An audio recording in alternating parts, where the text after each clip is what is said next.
a escuchar tres presentaciones de tres casos clínicos.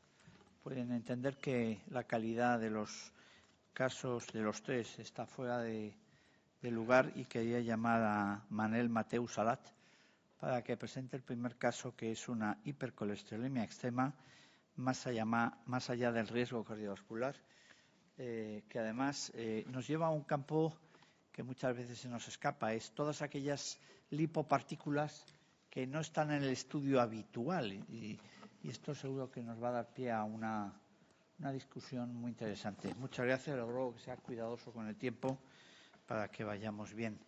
Muchas gracias. Manel Mateu Salat es del Servicio es el equipo del Servicio de Endocrinología y Nutrición del Hospital Clínic de Barcelona. Cuando usted quiera. Muchas gracias por la presentación y gracias también al Comité Científico por elegir nuestra presentación para presentarla hoy aquí con vosotros. Hablaremos de un caso de hipercolesterolemia extrema y hablaremos pues más allá del riesgo cardiovascular, porque no siempre el colesterol es riesgo cardiovascular, aunque es la cosa principal que tenemos. Entonces, os presentamos el caso de una mujer de 50 años, exfumadora, sin alergias, que nos derivan de otro centro para el estudio de una hepatopatía.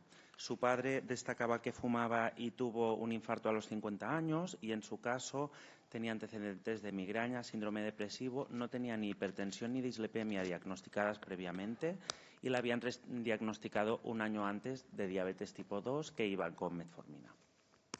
La paciente presentaba un cuadro de 3 meses de evolución con astenia y debilidad muscular, alteración de la marcha, disfagia y visión borrosa, prurito y dolor abdominal. A la exploración física lo que queremos destacar es que la agudeza visual realmente estaba muy disminuida, era de cuentadedos, y también presentaba un síndrome neurológico donde presentaba paresia de extremidades inferiores, hiposensibilidad en la extremidad inferior izquierda y también los reflejos disminuidos. En las exploraciones complementarias, analíticamente destacaba una anemia muy grave de 40 gramos litro, y hipercolesterolemia extrema con un colesterol total de 825 miligramos de decilitro, presentaba un patrón de colestasis, entonces se le hizo en el otro centro una ecografía y un TAC abdominal, donde se veía hepatosplenomegalia y ascitis leve a moderada, y por la anemia se hicieron gastroscopia y colonoscopia, donde no se vieron signos de sangrado. Se le inició atorvastatina y ezetimiba, atorvastatina 40 miligramos, y se derivó a nuestro centro para estudio. A su llegada tenía pues un colesterol total de 590, tenía un patrón de colestasis con transaminasas normales, una anemia normocíclica normocrómica que ya estaba transfundida, y después al completar el estudio de hepatopatía se vio autoinmunidad positiva muy específica para cirrosis biliar primaria. Cuando se completó el estudio, se hizo una resonancia magnética hepática y una colangio-RM, donde se vio una leve dilatación de los segmentos de la vía biliar intrahepática, pero la extrahepática era absolutamente normal, y se completó el estudio con una biopsia hepática compatible con la cirrosis biliar primaria. Por los síntomas neurológicos que presentaba, se le hizo una resonancia magnética cerebral, donde destacaba una isquemia en la protuberancia, en el centro de la protuberancia, y después algunos microsangrados en la unión córtico-subcortical, y la angio-RM era totalmente normal. Por la mononeuropatía múltiple que presentaba, se hizo biopsia muscular y de nervio sural, que presentaba vasculitis de pequeño y mediano tamaño. Lo que más destacaba es el ojo, que es en lo que nos queremos centrar. Realmente la paciente estaba casi ciega, tenía movimiento de manos en el ojo derecho y una agudeza visual de 0,2 en el izquierdo, y en el Optomap, que es una retinografía de campo amplio, se vio una exudación subretiniana masiva. Esta exudación deberíamos ver los vasos y ya está, aunque se vea raro, esto debería verse como una retinografía normal. Entonces vemos una exudación masiva en ambos ojos, alguna hemorragia en llama. Y realmente esto llamaba mucho la atención. Los oftalmólogos nunca habían visto algo tan exagerado. Cuando solicitan nuestra valoración, pues vemos una hipercolesterolemia extrema, como ya hemos hablado. El LDL en el laboratorio calculado era de 635, HDL de 54. Esto teniendo en cuenta que seguía con la atorvastatina y se había añadido risincolestiramina, se había quitado la ezetimiba. Nosotros pedimos la ApoB, que fue normal, de 63, y además os informo que la función renal normal con una proteinuria que no llegaba al gramo en 24 horas y la función tiroidea también era normal. Y nuestra conclusión es que pues, no es LDL todo lo que se calcula. En el diagnóstico diferencial descartamos las primarias porque no tenía antecedentes y en las secundarias yo quiero destacar que tenemos que tener en cuenta siempre la dieta cetogénica porque realmente vemos casos parecidos. En el diagnóstico diferencial descartamos pues, secundarias de enfermedades endocrinos, fármacos, nefrótico no llegaba a la proteinuria, secundarias de otras causas y nos queda la colestasis. Entonces, ¿qué pasa en la colestasis? Cuando hay una colestasis muy importante, lo que ocurre es que el colesterol libre pasa al torrente sanguíneo y se une con la albúmina y acaba formando una partícula llamada lipoproteína X. Esta lipoproteína X también se ve en el déficit de LECAT, es una lipoproteína que no contiene ApoB y que el gold estándar diagnóstico es a través de electroforesis. Esta paciente se lo medimos en el laboratorio de referencia y fue positiva.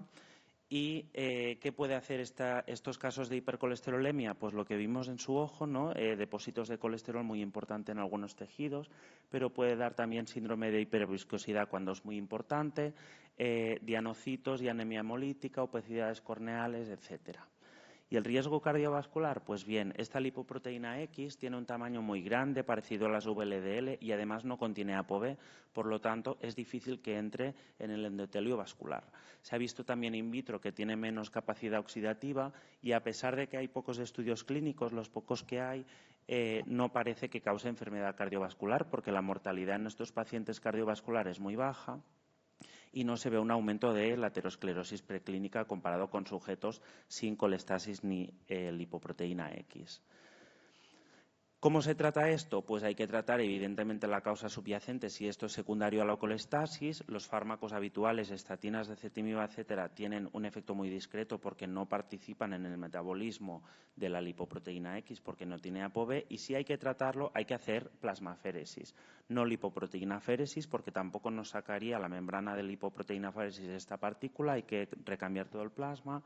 Y esto se haría pues para tratar el prurito de la colestasis, a veces se hace, y si tenemos enfermedad por acumulación en tejidos, como pasó con esta paciente. Para resumir un poco, porque es un caso un poco complejo, la paciente tenía una cirrosis biliar primaria con una hipercolesterolemia extrema a expensas de lipoproteína X por colestasis y una retinopatía exudativa probablemente lipídica que seguramente el hecho de que tuviera vasculitis hacía que se pudieran depositar más el colesterol al salir del vaso. Tenía una vasculitis de pequeño y mediano vaso, probable PAN, un ictus isquémico en la protuberancia, una anemia que parecía de procesos crónicos, proteinuria no nefrótica, que esta lipoproteína X también lo puede dar, y la diabetes tipo 2, que por los cortis estaba controlada. Se le realizaron sesiones de plasmaféresis, se realizaron 6 y mejoró espectacularmente el control y al año tenía un perfil normal. Y también informaros que la dejamos al alta con pravastatina, que es de eliminación principalmente renal por el tema de la hepatopatía, y también ácido ursodeoxycólico, ezetimiba y la prednisona por su enfermedad de base. Como conclusiones ya, como ya hemos dicho, no todo el LDL calculado es LDL, sino que hay que interpretarlo en el contexto y la ApoB. Nos da mucha información. La colestasis puede dar lugar a una hipercolesterolemia extrema. La lipoproteína X es el principal componente en estos casos y no parece ser aterogénica. Esto puede causar daño por acumulación en los tejidos, como por ejemplo en esta paciente hemos visto una afectación muy grave retiniana. Los hipolipemiantes que usamos habitualmente no mejoran estos casos. Hay que valorar plasmaféresis si es necesaria por síndrome de hiperviscosidad u otras consecuencias, pero también recordar que independientemente de esta situación de hipercolesterolemia por colestasis, si la paciente tiene un riesgo cardiovascular y un pronóstico que hace necesario el tratamiento hipolipemiante con estatinas, también hay que considerarlo. Muchas gracias.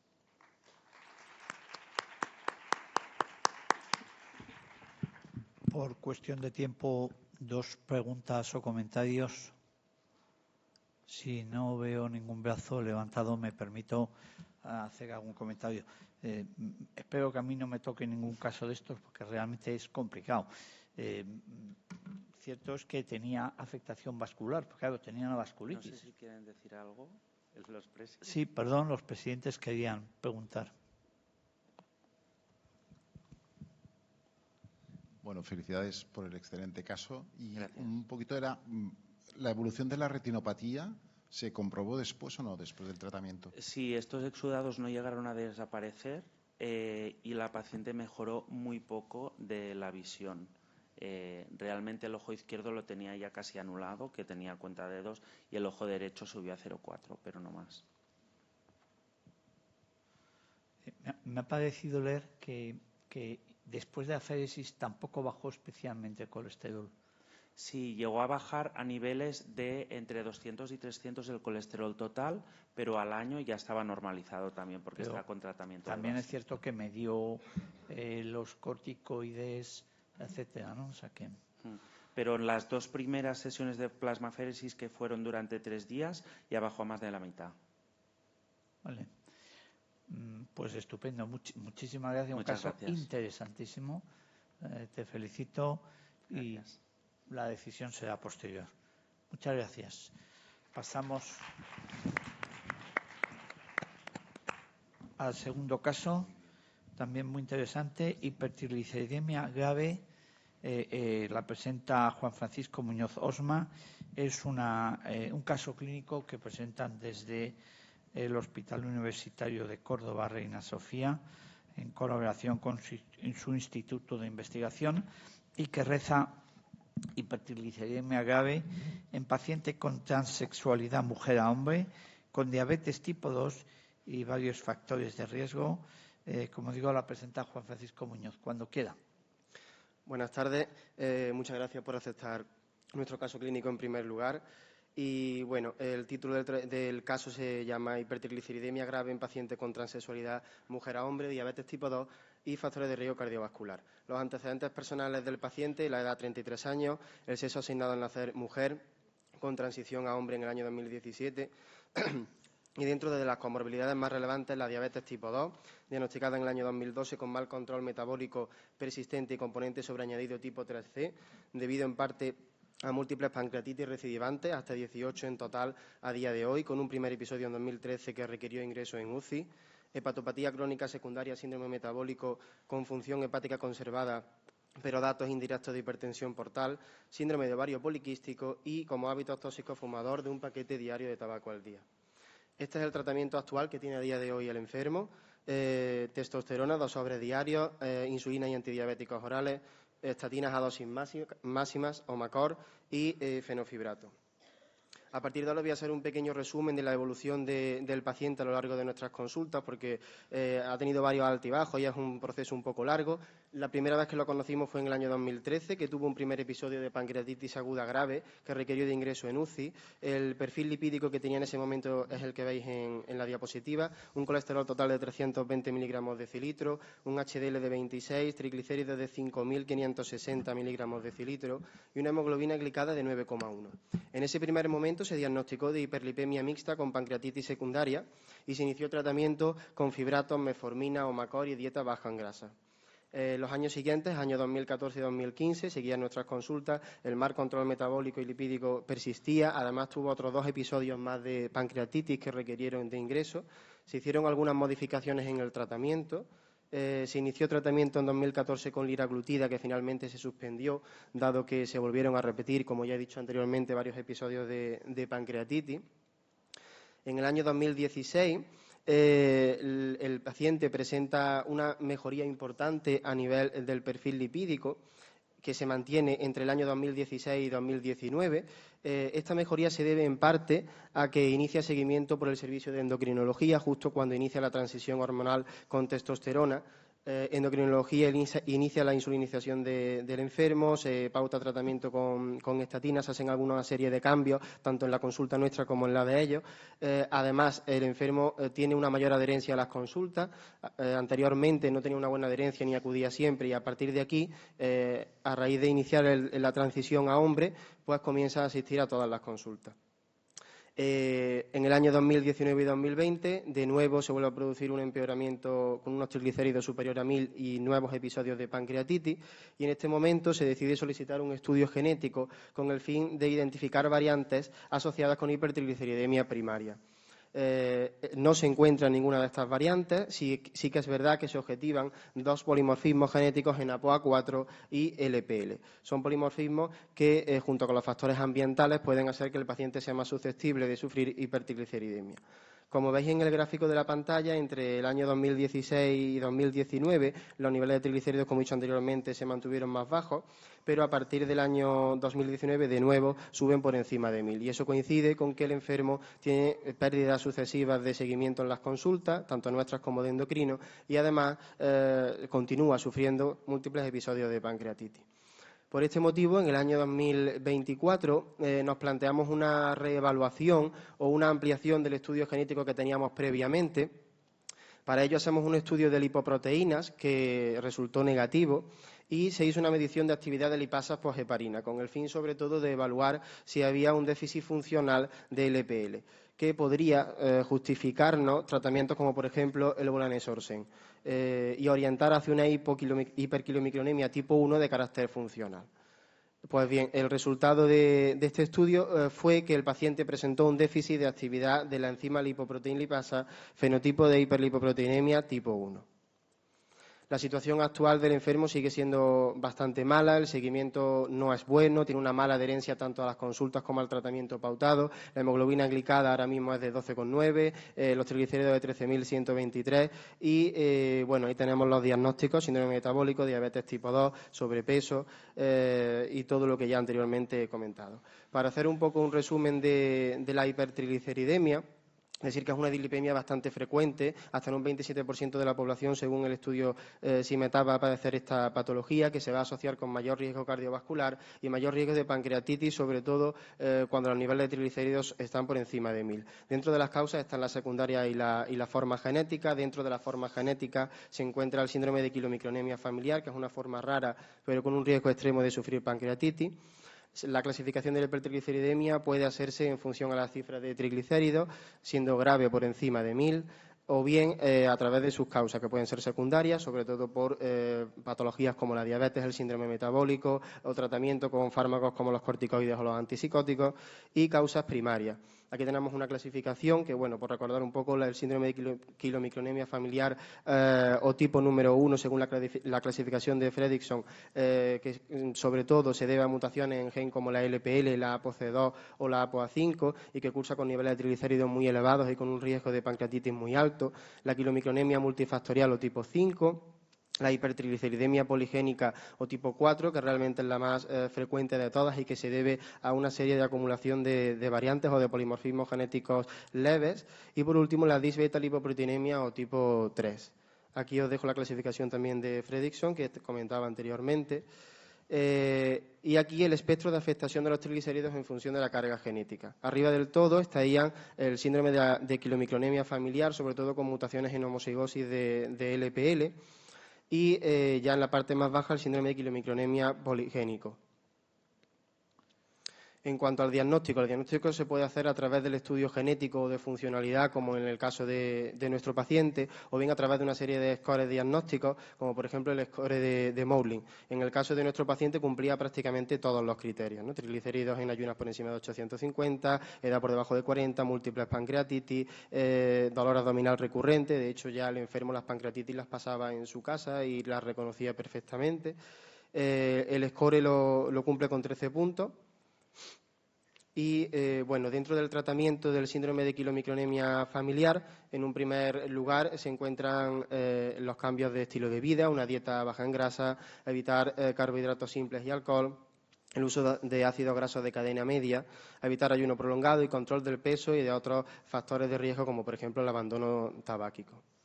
En cuanto a las medidas farmacológicas, tenemos los fibratos, que realmente en este tipo de síndromes tienen muy mala respuesta, el omega 3, el icosapento de etilo, las estatinas y el ezetimibe, el orlistat, que puede ser útil, como por ejemplo en el caso de este enfermo, para reducir la absorción de grasa, los triglicéridos de cadena media corta, que sirven para reducir la lipogénesis y aumentan la beta-oxidación de ácidos grasos, o bien la insulina y heparina intravenosa o plasmaféresis, que se utilizarían en casos sobre todo graves.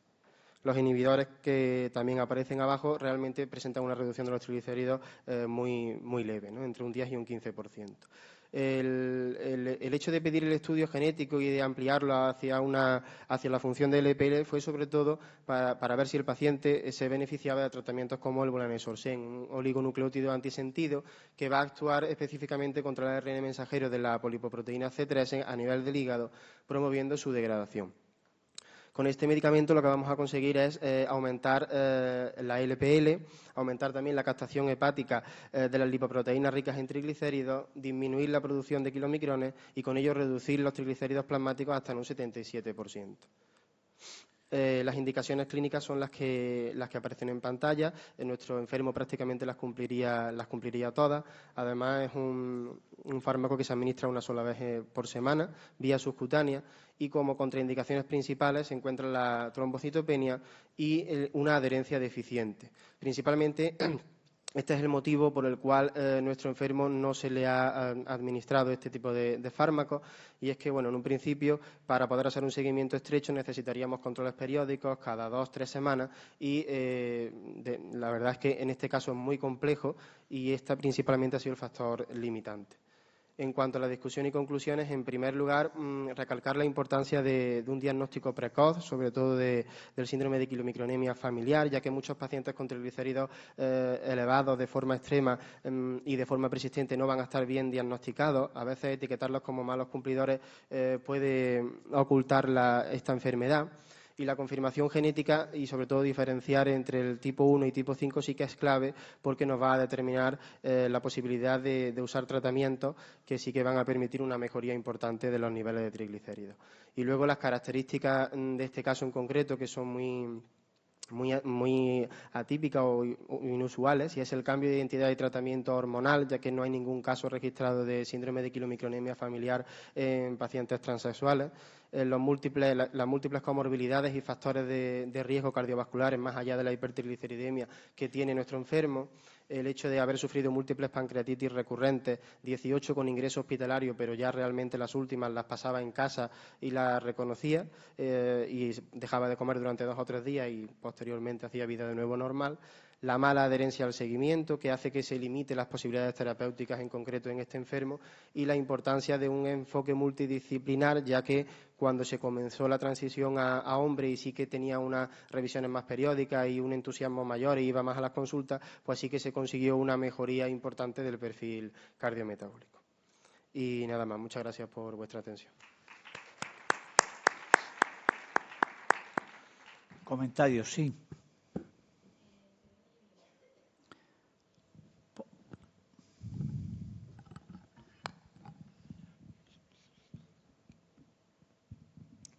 Bueno, yo, según, si lo he entendido bien, habéis asumido un diagnóstico de síndrome de quilomicronemia familiar, con el que yo discrepo ligeramente, porque no tiene genética compatible.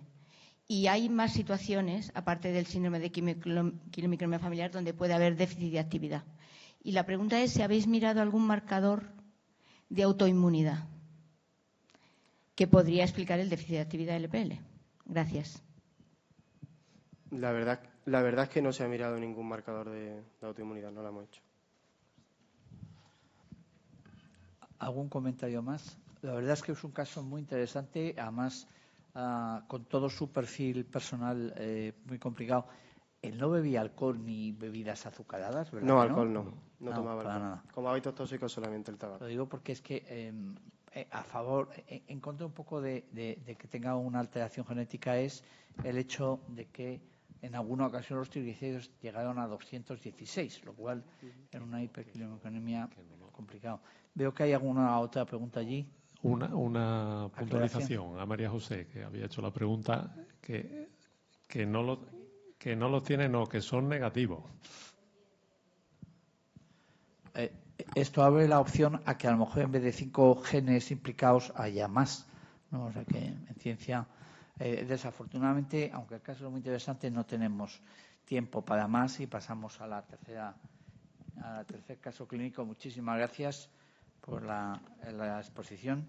El tercer caso clínico es un caso que llevan a medias entre el Hospital Universitario Virgen de las Nieves y la unidad de lípidos de Granada, y el Hospital Universitario de de Córdoba, el IMIBIC y la unidad de lípidos de allí. Ha sido un caso de colaboración de 2 centros. Es la reducción sostenida del colesterol LDL en un paciente con hipercolesterolemia familiar bialélica recesiva tras inicio de evinacumab y retirada de la féresis del LDL. Un caso que promete mucho. Muchas gracias. Lo presenta Isabel Gallego Romero. Gracias por seleccionar nuestro caso y prometo que es más corto que el título. Bueno, paso directamente a hablar del caso. Se trata de un varón sin antecedentes familiares ni personales de interés que cuando tiene 30 años se le diagnostica de una hipercolesterolemia severa con un colesterol LDL mayor a 500 miligramos por decilitro. A los 37 años, el paciente tiene su primer evento cardiovascular, un IANCES con una enfermedad multivaso que se revasculariza con 3 stents. En ese momento se inician estatinas de alta intensidad, que es la rosuvastatina de 40, y ezetimibe de 100, consiguiéndose reducir el colesterol LDL a 300. A los 49 años, el paciente es captado por una unidad experta en lípidos y se le diagnostica de una hipercolesterolemia familiar homocigota con mutación en el LDL RAP1.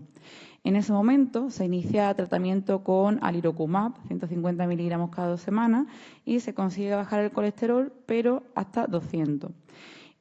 Cuando tiene 53 años, vuelve a tener otro evento cardiovascular, en este caso una angina inestable, que se revasculariza nuevamente y se inicia ahí la féresis de LDL, bajando los niveles de colesterol, pero estando siempre entre 100 y 170, con una media de 160 aproximadamente.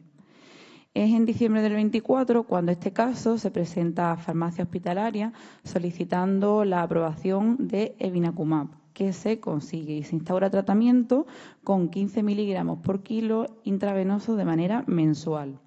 En esta gráfica que está a la derecha ilustra cómo fueron variando las cifras de colesterol con los distintos tratamientos. En la línea continua azul vemos las cifras que tenía de LDL el paciente justo antes de hacerse la sesión de aféresis. La línea morada es la cifra que tiene cuando justo acaba de terminar la sesión. Vemos que después de la sesión el tratamiento es efectivo, pero que vuelve a subir cuando el paciente vuelve a las 2 semanas a ponerse nuevamente el tratamiento. La línea discontinua roja indica el inicio del tratamiento con evinacumab. Como podéis ver, hubo un descenso drástico de los niveles de colesterol LDL con este tratamiento, llegando incluso a unos niveles de 15, 50. Entonces, en ese momento, viendo la gran respuesta que había habido al evinacumab, se decidió retirar la aféresis, quitarle al paciente la diálisis y dejarlo solo con la rosuvastatina, el ezetimibe, el alirocumab y el evinacumab.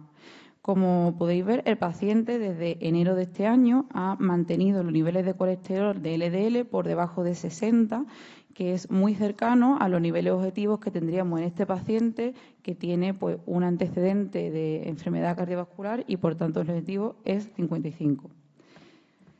Este caso nos lleva a hablar un poco de la hipercolesterolemia familiar homocigota. Se trata de una enfermedad rara cuya prevalencia es de un caso por cada 300.000, 400.000 habitantes. En España, en Granada, que somos 1 millón en la provincia, hay 3 casos solamente.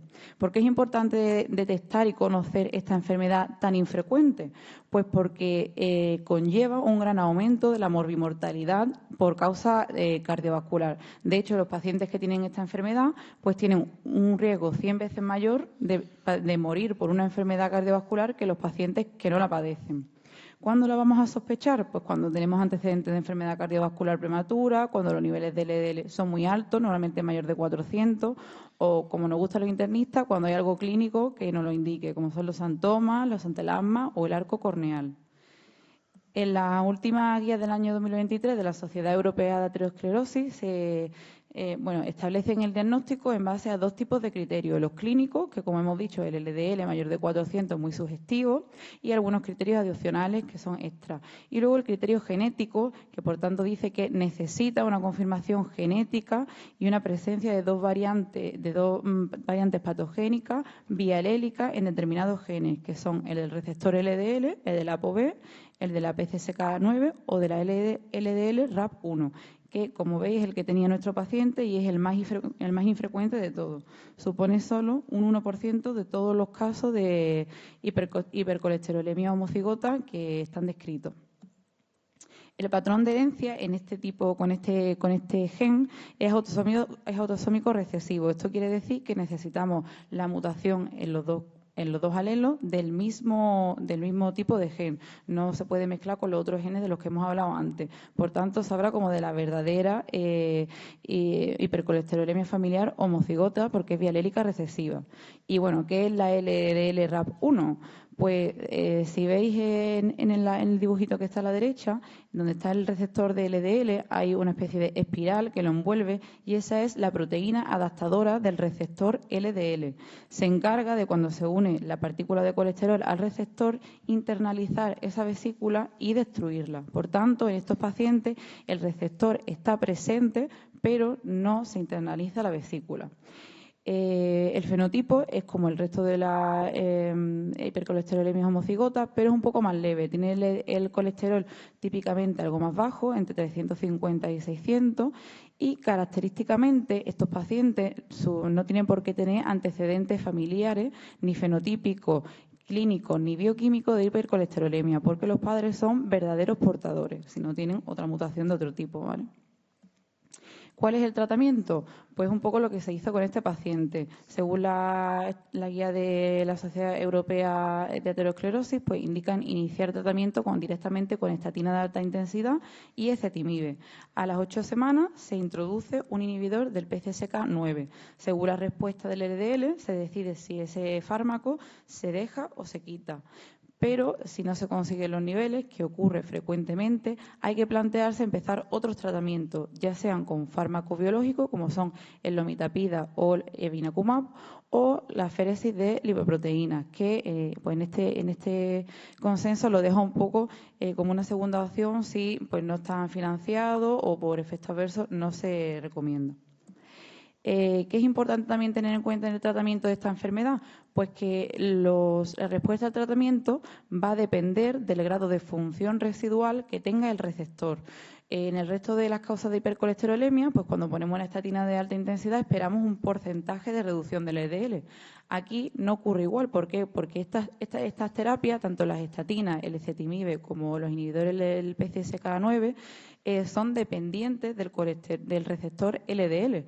Y, por tanto, en esta enfermedad que está mutado y poco funcionante, no vamos a tener las respuestas que esperamos. Y en muchos casos van a ser tratamientos que se queden cortos para llegar a los niveles objetivos de LDL que tenemos que tener en estos pacientes. Pero tenemos unos tratamientos que sí que escapan de esta vía y que son la lomitapida, el evinacumab y la aféresis de LDL. Yo voy a hablar concretamente del evinacumab porque es el que utilizamos en nuestro paciente. ¿Qué es el evinacumab? Pues es un anticuerpo monoclonal humano que va dirigido contra esta proteína innombrable, que es la proteína similar a la angiopoyetina. ¿Y qué hace esa proteína? Pues esa proteína lo que hace es inhibir distintas lipasas que favorecen la degradación o el paso de partículas ricas en LDL, como el VLDL o los kilomicrones, saltándose lo que es el receptor o la vía de la LDL.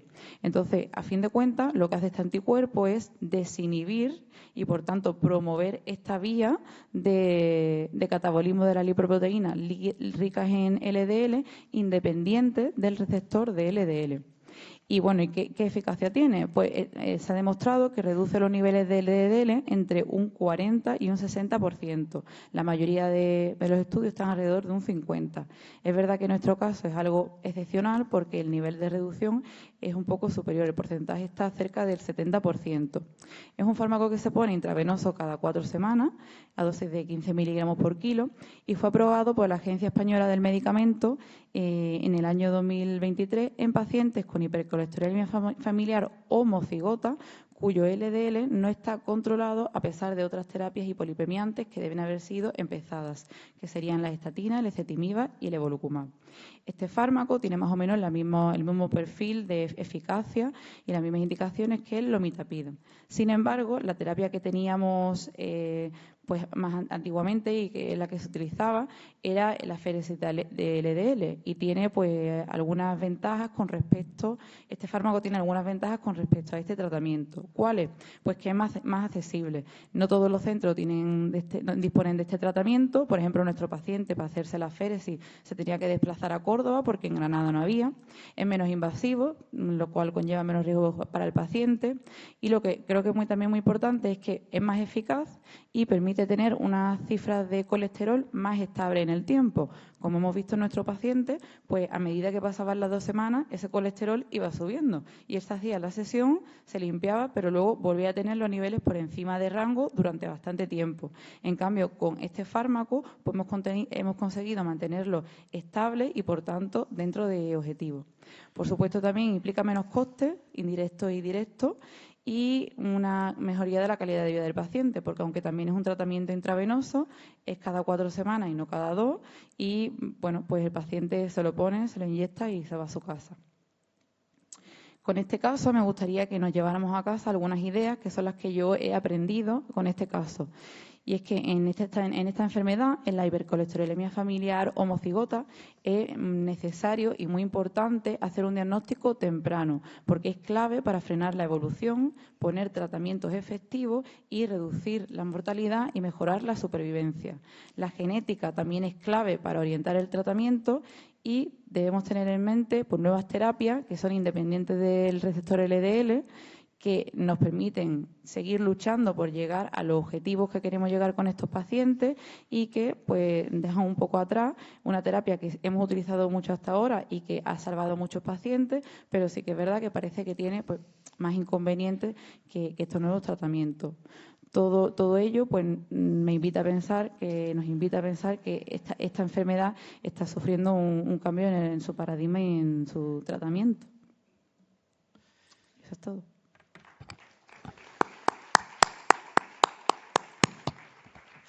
Fenomenal, Isabel, una presentación muy bonita. ¿Comentarios o preguntas al respecto? Yo quería preguntar, ya que nadie se atreve, los padres, en teoría recesiva, el perfil lipídico era normal, lo digo porque también es recesiva la hiperquilomiconemia, pero luego cuando uno pone en estrés a los padres, los que tienen los triglicéridos normales se quedan en 300 y 400. Entonces, por eso me estaba interesado en saberlo. En este caso sí que era normal el paciente. Vamos, no se sospechó tampoco inicialmente que fuera familiar porque no tenía ningún background familiar detrás ni nada. Y cuando le preguntaron al paciente, pues negó antecedentes familiares de este tipo. ¿Y a los padres se les estudió? Los padres no eran gordos, no hacían una dieta fuera de lo habitual. No se les llegó a estudiar. Pues no. A lo mejor sería bueno completar el caso estudiando el perfil lipídico de los padres.